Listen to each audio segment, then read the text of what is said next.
Book the Second, Chapter 2 of The Ambassadors by Henry James. Strether called, his second morning in Paris, on the bankers of the Rue Scribe, to whom his letter of credit was addressed, and he made this visit attended by Waymarsh, in whose company he had crossed from London 2 days before. They had hastened to the Rue Scribe on the morrow of their arrival, but Strether had not then found the letters, the hope of which prompted this errand. He had had as yet none at all, hadn't expected them in London, but had counted on several in Paris, and disconcerted now, had presently strolled back to the Boulevard with a sense of injury that he felt himself taking for as good a start as any other. It would serve, this spur to his spirit, he reflected, as, pausing at the top of the street, he looked up and down the great foreign avenue. It would serve to begin business with. His idea was to begin business immediately, and it did much for him the rest of his day that the beginning of business awaited him. He did little else till night but ask himself what he should do if he hadn't fortunately had so much to do. But he put himself the question in many different situations and connections. What carried him hither and yon was an admirable theory that nothing he could do wouldn't be in some manner related to what he fundamentally had on hand, or would be, should he happen to have a scruple, wasted for it. He did happen to have a scruple about taking no definite step till he should get letters, but this reasoning carried it off. A single day to feel his feet—he had felt them as yet only at Chester and in London—was, he could consider, none too much, and having, as he had often privately expressed it, Paris to reckon with, he threw these hours of freshness consciously into the reckoning. They made it continually greater, but that was what it had best be if it was to be anything at all, and he gave himself up till far into the evening, at the theatre and on the return, after the theatre, along the bright congested boulevard, to feeling it grow. Waymarsh had accompanied him this time to the play, and the two men had walked together as a first stage from the Gymnase to the Café Riche, into the crowded terrace of which establishment, the night, or rather the morning, for midnight had struck, being bland and populous, they had wedged themselves for refreshment. Waymarsh, as a result of some discussion with his friend, had made a marked virtue of his having now let himself go, and there had been elements of impression in their half hour over their watered beer glasses that gave him his occasion for conveying that he held this compromise with his stiffer self to have become extreme. He conveyed it, for it was still, after all, his stiffer self who gloomed out of the glare of the terrace, in solemn silence, and there was indeed a great deal of critical silence every way between the companions, even till they gained the Place de l'Opéra, as to the character of their nocturnal progress.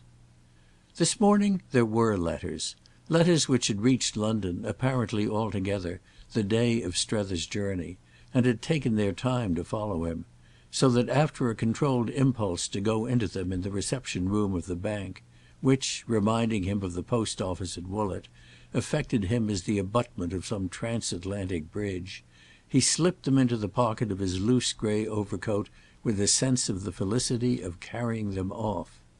Waymarsh, who had had letters yesterday, had had them again to-day, and Waymarsh suggested in this particular no controlled impulses.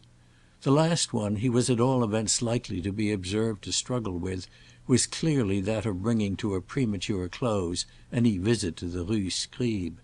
Strether had left him there yesterday. He wanted to see the papers, and he had spent, by what his friend could make out, a succession of hours with the papers.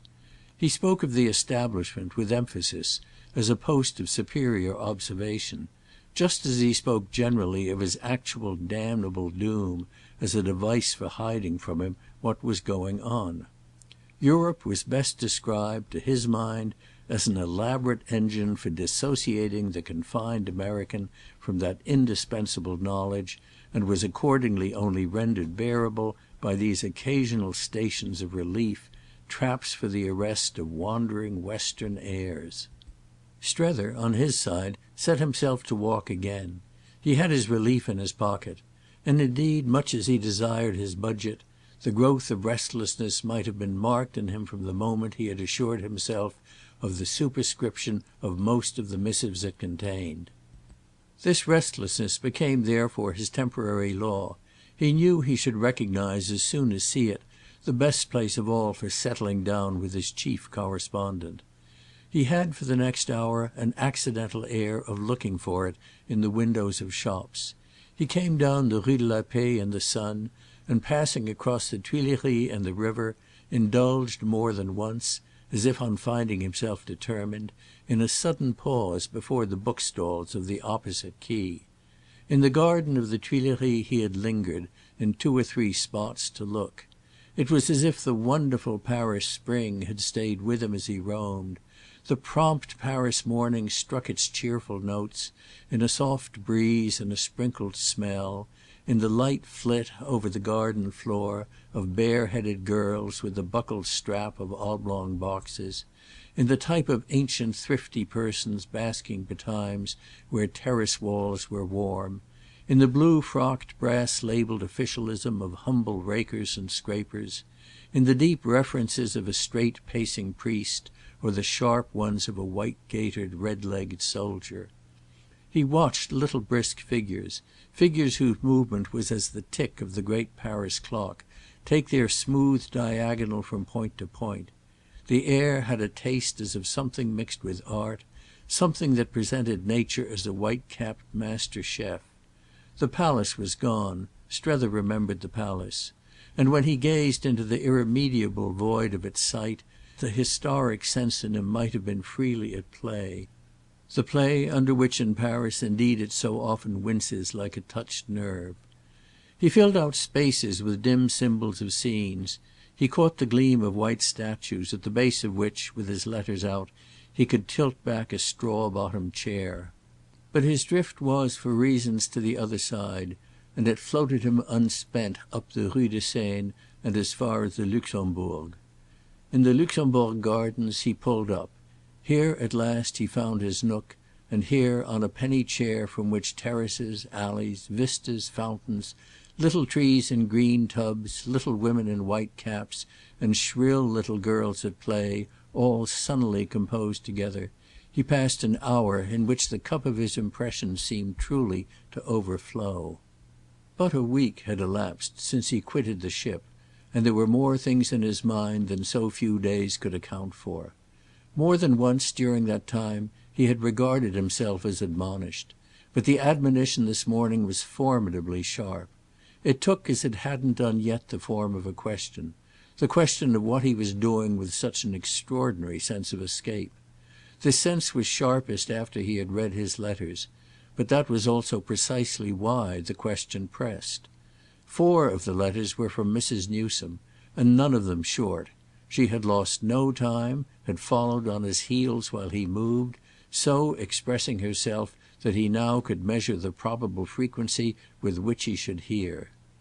They would arrive, it would seem, her communications, at the rate of several a week. He should be able to count, it might even prove, on more than one by each mail. If he had begun yesterday with a small grievance, he had therefore an opportunity to begin to-day with its opposite. He read the letters successively and slowly, putting others back into his pocket, but keeping these for a long time afterwards gathered in his lap. He held them there, lost in thought, as if to prolong the presence of what they gave him, or as if at least to assure them their part in the constitution of some lucidity. His friend wrote admirably, and her tone was even more in her style than in her voice. He might almost, for the hour, have had to come this distance to get its full carrying quality. Yet the plenitude of his consciousness of difference consorted perfectly with the deepened intensity of the connection. It was the difference of being just where he was and as he was, that formed the escape. This difference was so much greater than he had dreamed it would be, and what he finally sat there turning over was the strange logic of his finding himself so free. He felt it in a manner his duty to think out his state, to approve the process, and when he came in fact to trace the steps and add up the items they sufficiently accounted for the sum. He had never expected—that was the truth of it—again to find himself young, and all the years and other things that had taken to make him so were exactly his present arithmetic. He had to make sure of them, to put his scruple to rest. It all sprang at bottom from the beauty of Mrs. Newsome's desire that he should be worried with nothing that was not of the essence of his task. By insisting that he should thoroughly intermit and break, she had so provided for his freedom that she would, as it were, have only herself to thank. Strether could not at this point indeed have completed his thought by the image of what she might have to thank herself for.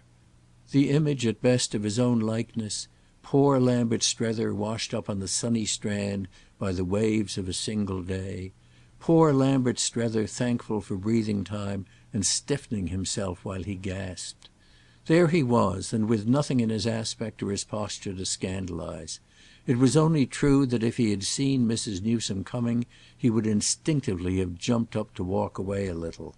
He would have come round and back to her bravely, but he would have had first to pull himself together. She abounded in news of the situation at home, proved to him how perfectly she was arranging for his absence, told him who would take up this and who would take up that exactly where he had left it, gave him in fact chapter and verse for the moral that nothing would suffer. It filled for him, this tone of hers, all the air, yet it struck him at the same time as the hum of vain things. This latter effect was what he tried to justify, and with a success that, grave though the appearance, he at last lighted on a form that was happy. He arrived at it by the inevitable recognition of his having been a fortnight before one of the weariest of men. If ever a man had come off tired, Lambert Strether was that man, and hadn't it been distinctly on the ground of his fatigue that his wonderful friend at home had so felt for him and so contrived? It seemed to him somehow at these instants that, could he only maintain with sufficient firmness his grasp of that truth, it might become in a manner his compass and his helm. What he wanted most was some idea that would simplify, and nothing would do this so much as the fact that he was done for and finished. If it had been in such a light that he had just detected in his cup the dregs of youth, that was a mere flaw of the surface of his scheme. He was so distinctly fagged out that it must serve precisely as his convenience, and if he could but consistently be good for little enough, he might do everything he wanted. Everything he wanted was comprised moreover in a single boon, the common unattainable art of taking things as they came. He appeared to himself to have given his best years to an active appreciation of the way they didn't come. But perhaps, as they would seemingly here be things quite other, this long ache might at last drop to rest. He could easily see that from the moment he should accept the notion of his foredoomed collapse, the last thing he would lack would be reasons and memories. Oh, if he should do the sum, no slate would hold the figures. The fact that he had failed, as he considered it, in everything, in each relation, and in half a dozen trades, as he liked luxuriously to put it, might have made, might still make for an empty present. But it stood solidly for a crowded past. It had not been, so much achievement missed, a light yoke nor a short load. It was at present as if the backward picture had hung there the long crooked course, grey in the shadow, of his solitude. It had been a dreadful cheerful sociable solitude, a solitude of life or choice, of community, but though there had been people enough all round it, there had been but 3 or 4 persons in it. Waymarsh was one of these, and the fact struck him just now as marking the record. Mrs. Newsome was another, and Miss Gostrey had of a sudden showed signs of becoming a third. Beyond, behind them, was the pale figure of his real youth, which held against its breast the 2 presences paler than itself, the young wife he had early lost and the young son he had stupidly sacrificed.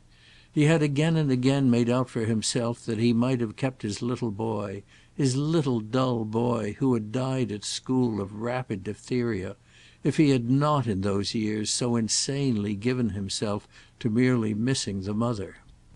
It was the soreness of his remorse that the child had in all likelihood not really been dull, had been dull as he had been banished and neglected mainly because the father had been unwittingly selfish.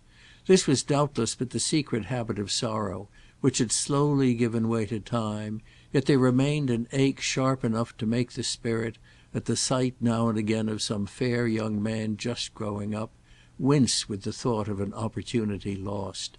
Had ever a man, he had finally fallen into the way of asking himself, lost so much and even done so much for so little? There had been particular reasons why all yesterday, beyond other days, he should have had in one ear this cold inquiry. His name on the green cover, where he had put it for Mrs. Newsome, expressed him doubtless just enough to make the world as distinguished, both for more and for less, from Woollett, ask who he was. He had incurred the ridicule of having to have his explanation explained. He was Lambert Strether because he was on the cover, whereas it should have been, for anything like glory, that he was on the cover because he was Lambert Strether. He would have done anything for Mrs. Newsome, have been still more ridiculous, as he might, for that matter, have occasion to be yet, which came to saying that this acceptance of fate was all he had to show at 55. He judged the quantity as small because it was small, and all the more egregiously since it couldn't, as he saw the case, so much as thinkably have been larger. He hadn't had the gift of making the most of what he tried, and if he had tried and tried again, no one but himself knew how often, it appeared to have been that he might demonstrate what else, in default of that, could be made. Old ghosts of experiments came back to him, old drudgeries and delusions and disgusts, old recoveries with their relapses, old fevers with their chills, broken moments of good faith, others of still better doubt, adventures for the most part of the sort qualified as lessons. The special spring that had constantly played for him the day before was the recognition, frequent enough to surprise him, of the promises to himself that he had, after his other visit, never kept. The reminiscence to-day most quickened for him was that of the vow taken in the course of the pilgrimage that, newly married, with the war just over, and helplessly young in spite of it, he had recklessly made with the creature who was so much younger still. It had been a bold dash, for which they had taken money set apart for necessities, but kept sacred at the moment in 100 ways, and in none more so than by this private pledge of his own to treat the occasion as a relation formed with a higher culture, and see that, as they said at Woollett, it should bear a good harvest. He had believed, saving home again, that he had gained something great, and his theory, with an elaborate innocent plan of reading, digesting, coming back even every few years, had then been to preserve, cherish and extend it. As such plans as these had come to nothing, however, in respect to acquisitions still more precious, it was doubtless little enough of a marvel that he should have lost account of that handful of seed.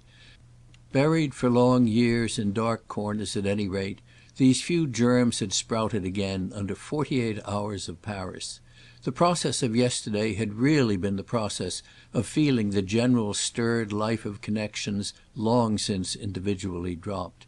Strether had become acquainted even on this ground with short gusts of speculation, sudden flights of fancy in Louvre galleries, hungry gazes through clear plates behind which lemon-coloured volumes were as fresh as fruit on the tree.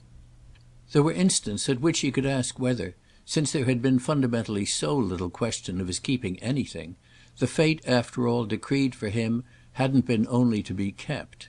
Kept for something, in that event, that he didn't pretend, didn't possibly dare as yet to divine, something that made him hover and wonder and laugh and sigh, made him advance and retreat, feeling half ashamed of his impulse to plunge and more than half afraid of his impulse to wait. He remembered, for instance, how he had gone back in the 60s with lemon-coloured volumes in general on the brain, as well as with a dozen, selected for his wife too, in his trunk, and nothing had at the moment shown more confidence than this invocation of the finer taste. They were still somewhere at home, the dozen, stale and soiled and never sent to the binder, but what had become of the sharp initiation they represented? They represented now the mere sallow paint on the door of the temple of taste that he had dreamed of raising up, a structure he had practically never carried further. Strether's present highest flights were perhaps those in which this particular lapse figured to him as a symbol, a symbol of his long grind and his want of odd moments, his want moreover of money, of opportunity, of positive dignity. That the memory of the vow of his youth should, in order to throb again, have had to wait for this last, as he felt it, of all his accidents, that was surely proof enough of how his conscience had been encumbered. If any further proof were needed, it would have to be found in the fact that, as he now perfectly saw, he had ceased even to measure his meagreness, a meagreness that sprawled, in this retrospect, vague and comprehensive, stretching back like some unmapped hinterland from a rough coast settlement. His conscience had been amusing itself for the 48 hours by forbidding him the purchase of a book. He held off from that, held off from everything. From the moment he didn't yet call on Chad he wouldn't for the world have taken any other step. On this evidence, however, of the way they actually affected him, he glared at the lemon-coloured covers in confession of the subconsciousness that, all the same, in the great desert of the years, he must have had of them. The green covers at home comprised, by the law of their purpose, no tribute to letters.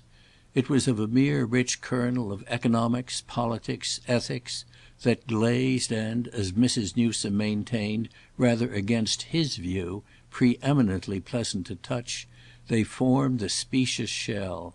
Without therefore any needed instinctive knowledge of what was coming out, in Paris, on the bright highway, he struck himself at present as having more than once flushed with a suspicion. He couldn't otherwise at present be feeling so many fears confirmed. There were movements he was too late for, weren't they, with the fun of them already spent? There were sequences he had missed and great gaps in the procession. He might have been watching it all recede in a golden cloud of dust. If the playhouse wasn't closed, his seat had at least fallen to somebody else. He had had an uneasy feeling the night before that if he was at the theatre at all, though he indeed justified the theatre in the specific sense, and with a grotesqueness to which his imagination did all honour, as something he owed poor Waymarsh, he should have been there with, and as might have been said, for Chad. This suggested the question of whether he could properly have taken him to such a play, and what effect—it was a point that suddenly rose—his peculiar responsibility might be held in general to have on his choice of entertainment. It had literally been present to him at the Gymnase, where one was held moreover comparatively safe, that having his young friend at his side would have been an odd feature of the work of redemption, and this quite in spite of the fact that the picture presented might well, confronted with Chad's own private stage, have seemed the pattern of propriety. He clearly hadn't come out in the name of propriety but to visit unattended equivocal performances. Yet still less had he done so to undermine his authority by sharing them with the graceless youth. Was he to renounce all amusement for the sweet sake of that authority? And would such renouncement give him for Chad a moral glamour? The little problem bristled the more by reason of poor Strether's fairly open sense of the irony of things. Were there then sides on which his predicament threatened to look rather droll to him? Should he have to pretend to believe, either to himself or the wretched boy, that there was anything that could make the latter worse? Wasn't some such pretence on the other hand involved in the assumption of possible processes that would make him better? His great uneasiness seemed to peep at him out of the imminent impression that almost any acceptance of Paris might give one's authority away. It hung before him this morning, the vast bright Babylon, like some huge iridescent object, a jewel brilliant and hard, in which parts were not to be discriminated nor differences comfortably marked. It twinkled and trembled and melted together, and what seemed all surface one moment seemed all depth the next. It was a place of which, unmistakably, Chad was fond. Wherefore if he, Strether, should like it too much, what on earth, with such a bond, would become of either of them? It all depended, of course, which was a gleam of light, on how the too much was measured, though indeed our friend fairly felt, while he prolonged the meditation I describe, that for himself even already a certain measure had been reached. It will have been sufficiently seen that he was not a man to neglect any good chance for reflection. Was it at all possible, for instance, to like Paris enough, without liking it too much? He, luckily, however, hadn't promised Mrs. Newsome not to like it at all. He was ready to recognise at this stage that such an engagement would have tied his hands. The Luxembourg Gardens were incontestably just so adorable at this hour by reason, in addition to their intrinsic charm, of his not having taken it. The only engagement he had taken when he looked the thing in the face was to do what he reasonably could. It upset him a little none the less, and after a while to find himself at last remembering on what current of association he had floated so far. Old imaginations of the Latin Quarter had played their part for him, and he had duly recalled its having been with this scene of rather ominous legend that, like so many young men in fiction as well as in fact, Chad had begun. He was now quite out of it, with his home, as Strether figured the place, in the Boulevard Malesherbes, which was perhaps why, repairing, not to fail of justice either, to the elder neighbourhood, our friend had felt he could allow for the element of the usual, the immemorial, without courting perturbation. He was not at least in danger of seeing the youth and the particular person flaunt by together, and yet he was in the very air of which, just to feel what the early natural note must have been, he wished most to take counsel. It became at once vivid to him that he had originally had, for a few days, an almost envious vision of the boy's romantic privilege. Melancholy Murger, with Francine and Musette and Rodolphe at home in the copy of the tattered, one, if not he and his single self, two or three, of the unbound, the paper-covered dozen on the shelf. And when Chad had written 5 years ago, after a sojourn then already prolonged to 6 months, that he had decided to go in for economy and the real thing, Strether's fancy had quite fondly accompanied him in this migration, which was to convey him, as they somewhat confusedly learned at Woollett, across the bridges and up the Montagne Sainte-Geneviève. This was the region, Chad had been quite distinct about it, in which the best French and many other things were to be learned at least cost, and in which all sorts of clever fellows, compatriots there for a purpose, formed an awfully pleasant set. The clever fellows, the friendly countrymen, were mainly young painters, sculptors, architects, medical students, but they were, Chad sagely opined, a much more profitable lot to be with, even on the footing of not being quite one of them, than the terrible toughs. Strether remembered the edifying discrimination of the American bars and banks round about the Opéra. Chad had thrown out in the communications following this one, for at that time he did once in a while communicate, that several members of a band of earnest workers under one of the great artists had taken him right in, making him dine every night almost for nothing at their place, and even pressing him not to neglect the hypothesis of there being as much in him as in any of them. There had been literally a moment at which it appeared there might be something in him. There had been at any rate a moment at which he had written that he didn't know but what a month or two more might see him enrolled in some atelier. The season had been one at which Mrs. Newsome was moved to gratitude for small mercies. It had broken on them all as a blessing that their absentee had perhaps a conscience, that he was sated, in fine, with idleness, was ambitious of variety. The exhibition was doubtless as yet not brilliant, but Strether himself, even by that time much enlisted and immersed, had determined, on the part of the two ladies, a temperate approval and in fact, as he now recollected, a certain austere enthusiasm. But the very next thing that happened had been a dark drop of the curtain. The son and brother had not browsed long on the Montagne Sainte-Geneviève, his effective little use of the name of which, like his allusion to the best French, appeared to have been but one of the notes of his rough cunning. The light refreshment of these vain appearances had not accordingly carried any of them very far. On the other hand it had gained Chad time. It had given him a chance, unchecked, to strike his roots, had paved the way for initiations more direct and more deep. It was Strether's belief that he had been comparatively innocent before this first migration, and even that the first effects of the migration would not have been, without some particular bad accident, to have been deplored. There had been 3 months, he had sufficiently figured it out, in which Chad had wanted to try. He had tried, though not very hard.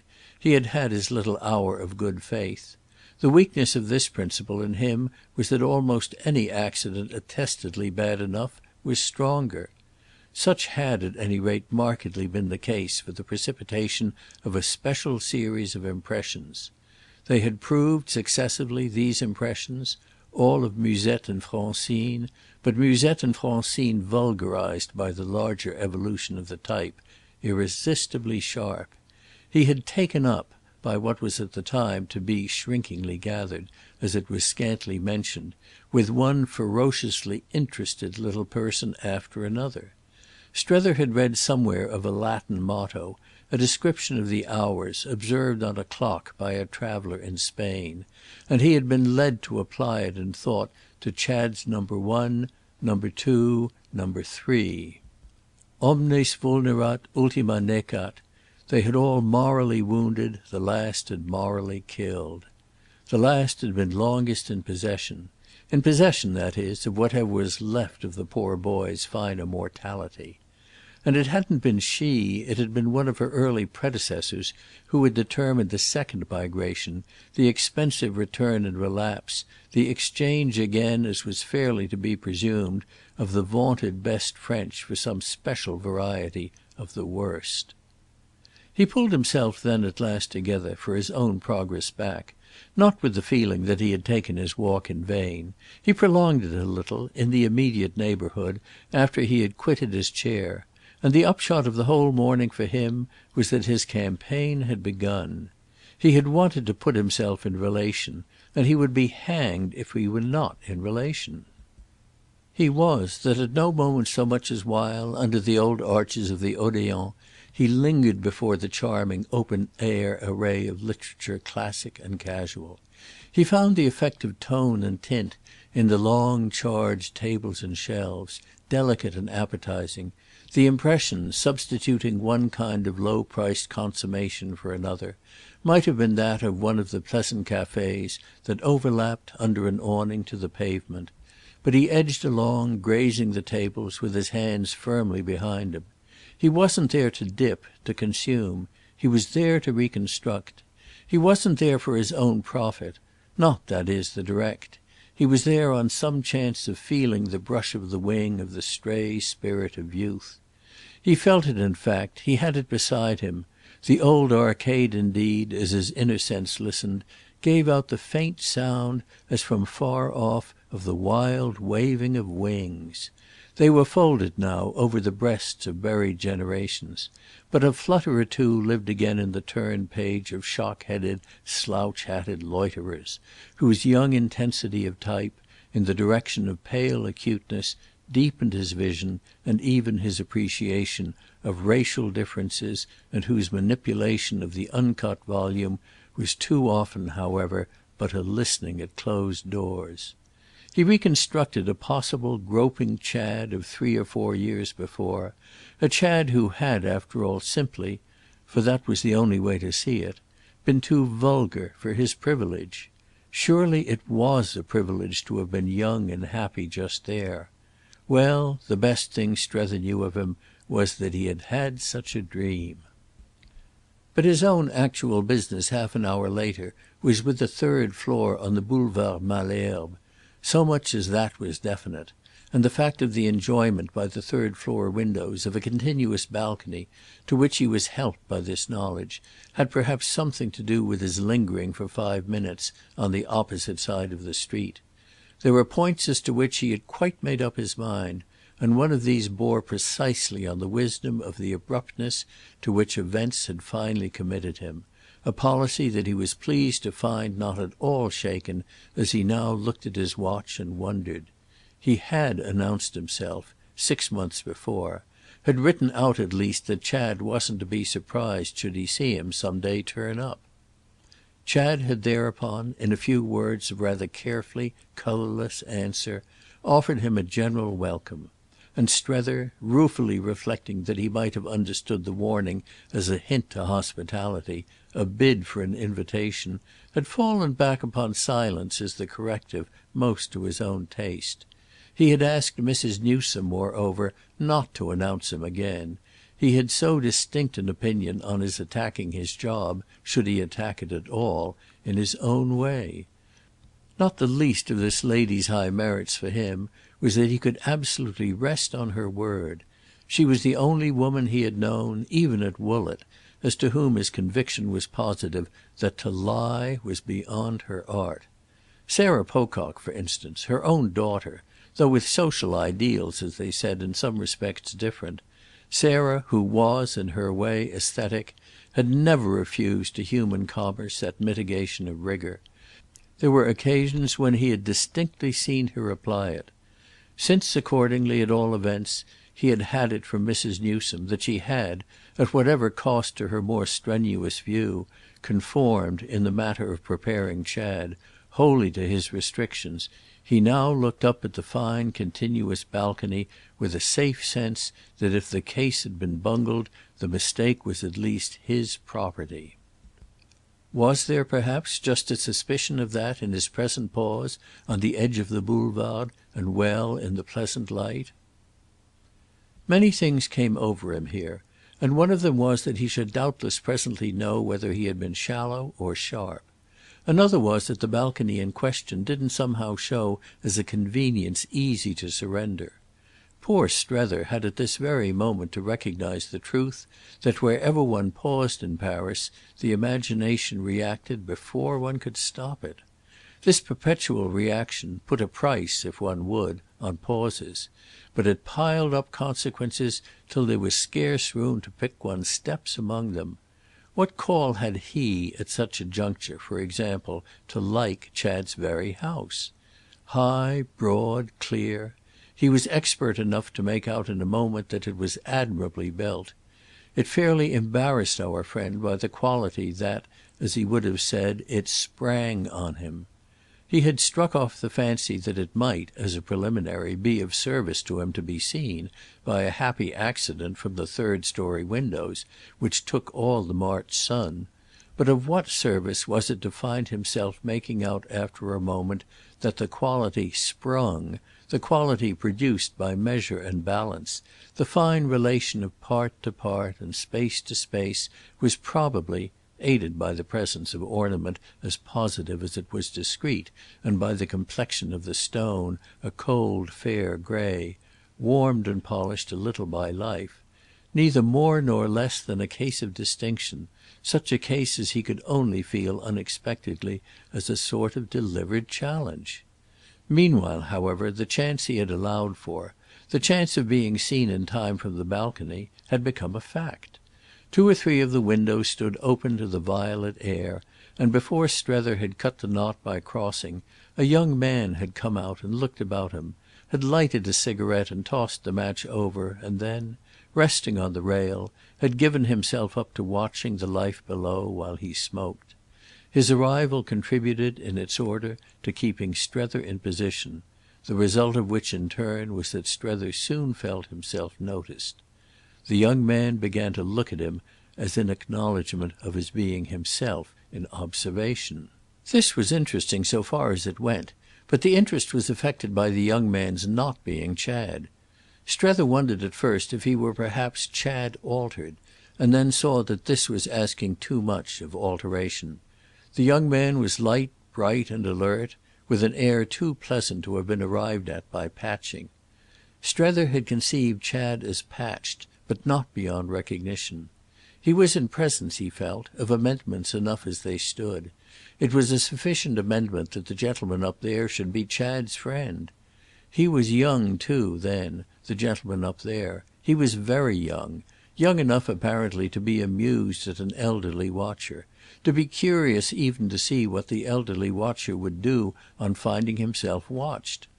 There was youth in that, there was youth in the surrender to the balcony, there was youth for Strether at this moment in everything but his own business; and Chad's thus pronounced association with youth had given the next instant an extraordinary quick lift to the issue. The balcony, the distinguished front, testified suddenly, for Strether's fancy, to something that was up and up. They placed the whole cause materially, and as by an admirable image, on a level that he found himself at the end of another moment rejoicing to think he might reach. The young man looked at him still. He looked at the young man, and the issue, by a rapid process, was that this knowledge of a perched privacy appeared to him the last of luxuries. To him too the perched privacy was open, and he saw it now but in one light, that of the only domicile, the only fireside, in the great ironic city, on which he had the shadow of a claim. Miss Gostrey had a fireside. She had told him of it, and it was something that doubtless awaited him. But Miss Gostrey hadn't yet arrived. She mightn't arrive for days. And the sole attenuation of his excluded state was his vision of the small, the admittedly secondary hotel in the by-street from the Rue de la Paix, in which her solicitude for his purse had placed him, which affected him somehow as all indoor chill, glass-roofed court and slippery staircase, and which by the same token expressed the presence of Waymarsh even at times when Waymarsh might have been certain to be round at the bank. It came to pass before he moved that Waymarsh, and Waymarsh alone, Waymarsh not only undiluted but positively strengthened, struck him as the present alternative to the young man in the balcony. When he did move it was fairly to escape that alternative. Taking his way over the street at last and passing through the porte cochère of the house was like consciously leaving Waymarsh out. However, he would tell him all about it. End of Book Second, Chapter 2.